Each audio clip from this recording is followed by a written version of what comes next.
Chapitre 32, Suis-moi de toutes tes forces. Rumpf. Belinda renifla et se rapprocha de Guilain. Elle n'attaqua pas activement les Ontsdirus. Il ne semblait pas y avoir de raison, car les mercenaires se précipitaient déjà sur eux.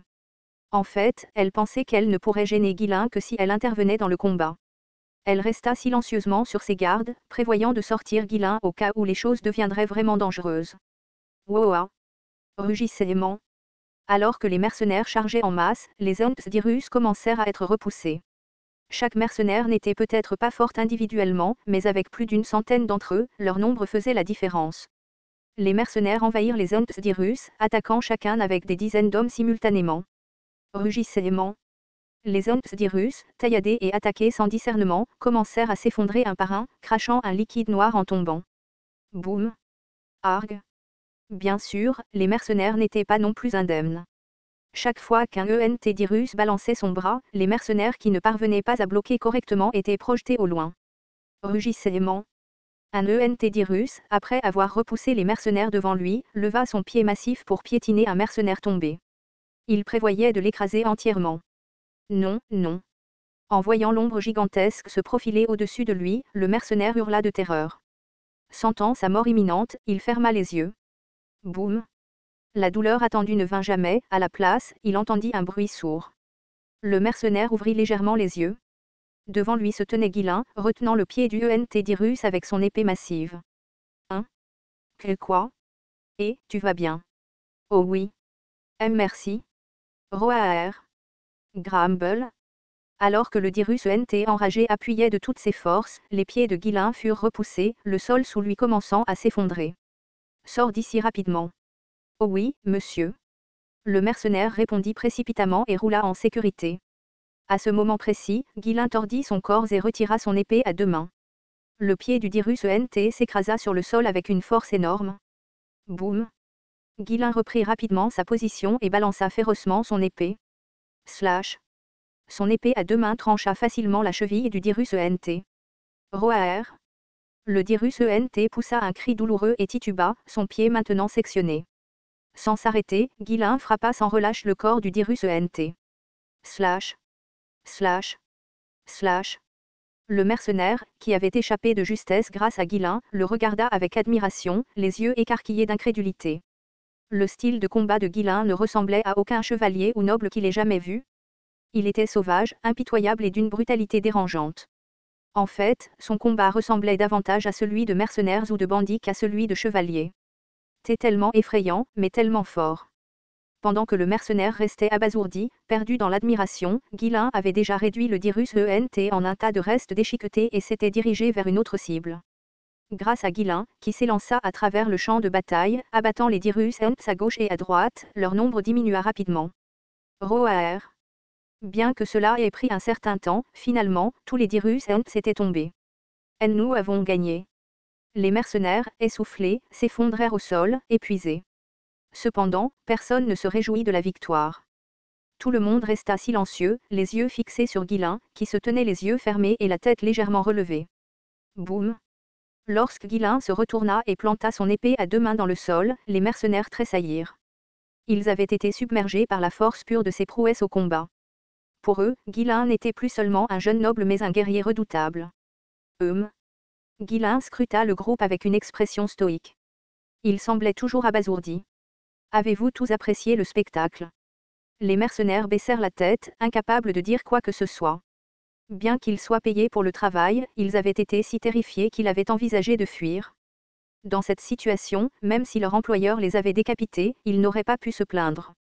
Ils s'étaient moqués de Guilain, pensant qu'il n'était qu'un jeune noble, mais en vérité, c'était eux qui avaient échoué. Si tu laisses la peur prendre le dessus alors que tu peux encore te battre, tu finiras par mourir.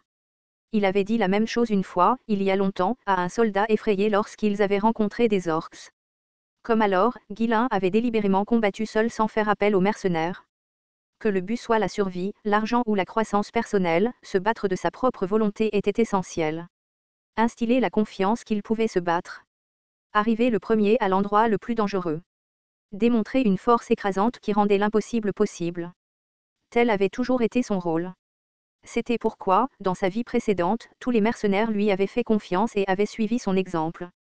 Désormais, quiconque essaie de fuir sera le premier à perdre la tête. L'expression froide et le regard terrifiant dans ses yeux firent que les mercenaires hochèrent inconsciemment la tête en signe d'accord. Dans l'atmosphère étouffante, Guillain continua de parler. Je ne peux pas garantir que tout le monde s'en sortira vivant, mais je sauverai autant de personnes que possible. Les mercenaires hochèrent à nouveau la tête. Je serai toujours en première ligne. À ces mots, Bolinde fronça les sourcils, mais les mercenaires restèrent figés, les yeux fixés sur Guillain. Suivez-moi de toutes vos forces. Dès que Guillain eut fini de parler, les mercenaires, désormais déterminés, prirent leurs armes et se levèrent.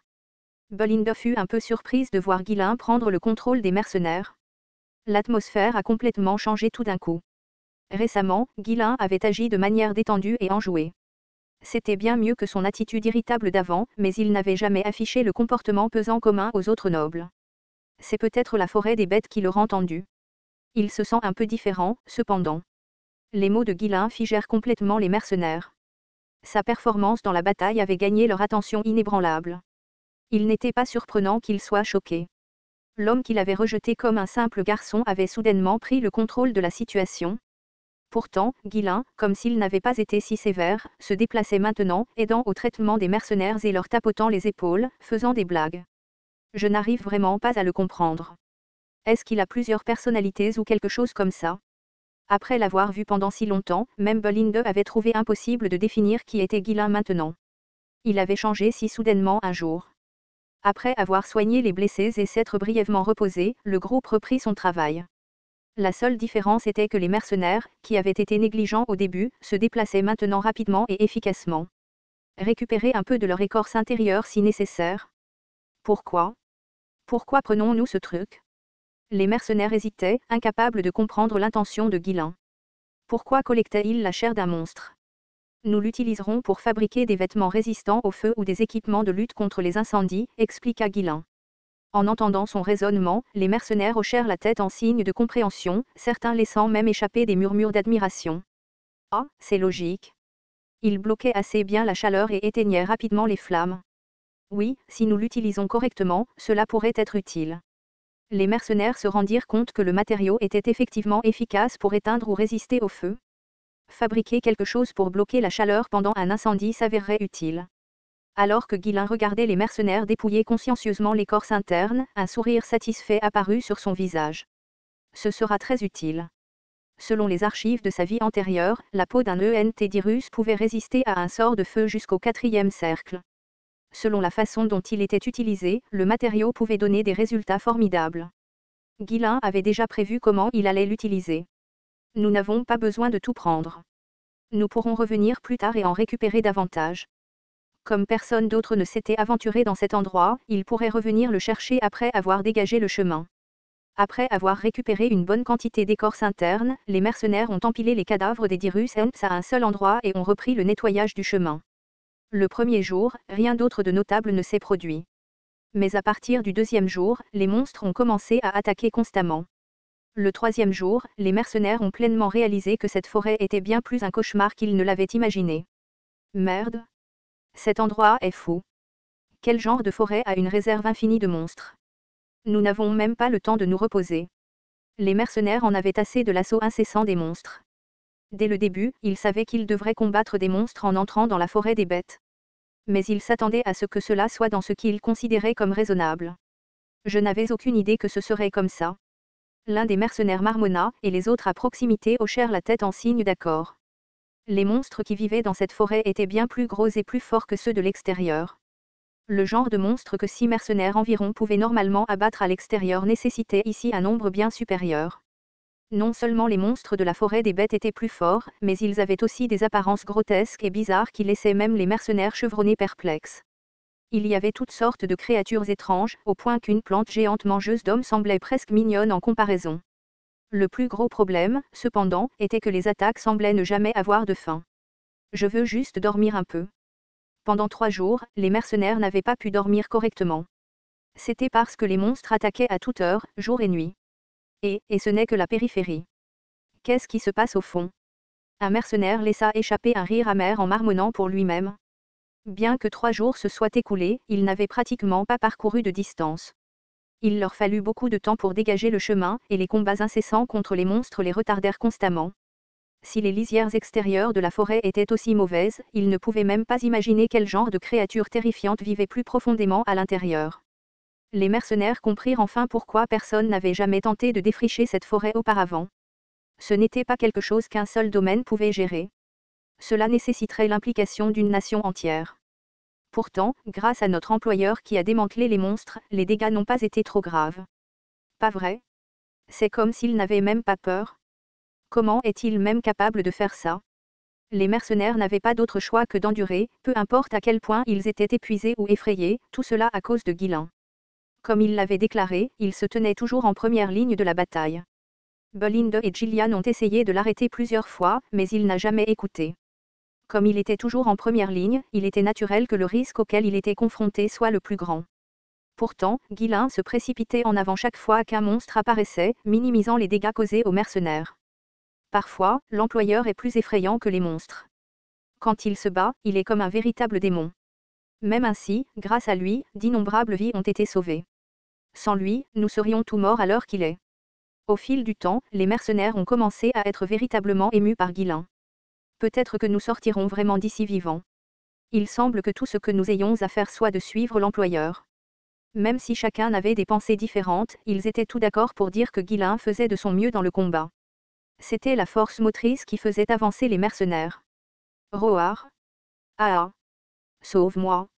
On pouvait se préparer à des monstres comme les Ontsdirus, dont les habitats étaient documentés, ce qui minimisait les dégâts. Mais Guilin ne pouvait pas toujours parer à tous les dangers. Cette forêt regorgeait de monstres. Certains erraient sans habitat fixe, ou bien se déplaçaient pour diverses raisons. De tels monstres apparaissaient soudainement sur les côtés ou même par derrière, pas seulement de face. Attendez. Je serai là. Dans des moments comme ceux-là, Guilin courait plus vite que quiconque pour sauver les mercenaires. En peu de temps, son corps était couvert de blessures. Il se battait devant tout le monde et ne se retenait jamais, ce n'était donc qu'une question de temps avant que cela n'arrive. Jeune seigneur, laissez les mercenaires s'en occuper. Arrêtez d'intervenir comme ça. Es-tu devenu fou? Pourquoi fais-tu ça? Bolinde ne comprenait pas du tout. Aucun employeur ne se bat comme ça, se mettant en danger. Même en temps de guerre, les commandants se protègent autant que possible. Le chef d'un groupe doit survivre pour que le reste du groupe survive également. Mais Guilin se poussait imprudemment à l'extrême. Chaque fois que Bolinde le voyait comme ça, son cœur se serrait de peur. Est-ce qu'il ne se soucie pas de son propre corps? Elle avait suffisamment vu les compétences de Guilin. Il était bon, au point qu'il valait la peine d'être reconnu. Quand des monstres apparaissaient, il trouvait toujours la meilleure façon de les gérer et donnait des ordres précis. Son jugement et son commandement étaient d'un niveau incroyable, mais sa façon frénétique de se battre éclipsait tout le reste. Alors que les inquiétudes de Bolinde grandissaient, la dépendance des mercenaires envers Guilin s'approfondissait. Une fois de plus, l'employeur nous a sauvés. Il est plus sûr de rester proche de l'employeur. Quel genre de noble est comme ça? Peut-être qu'il a été chef de charge dans une vie antérieure ou quelque chose comme ça. Rarara, ouais, un chef de charge lui convient parfaitement. Une unité de charge distincte est souvent formée dans les grands corps de mercenaires pour entreprendre les tâches les plus dangereuses. Ce que Guilin avait fait jusqu'à présent n'était pas différent de diriger une telle unité de charge. Dans sa vie passée, Guilin avait principalement servi dans des unités de charge, donc les mots des mercenaires n'étaient pas faux. Les mercenaires ne pouvaient s'empêcher de ressentir une étrange émotion chaque fois qu'ils le voyaient se déchaîner parmi les monstres. Au début, ce n'était que de la crainte, mais au fil du temps, un sentiment croissant de confiance en Guilin a commencé à prendre racine. L'employeur fait tout cela pour nous.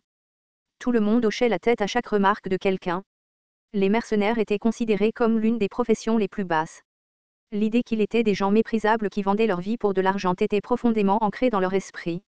Cependant, Guilin ne montrait aucun signe de mépris envers les mercenaires. Il mettait toujours son corps en jeu pour eux et était encore plus décontracté et audacieux que les mercenaires eux-mêmes. À cause de cela, les mercenaires furent progressivement attirés par Guilin. Bien sûr, tout le monde ne ressentait pas la même chose. Certains avaient complètement perdu leur esprit combatif à cause des combats incessants et des monstres puissants. L'un de ces individus était Manus, un mercenaire au visage de rat sournois.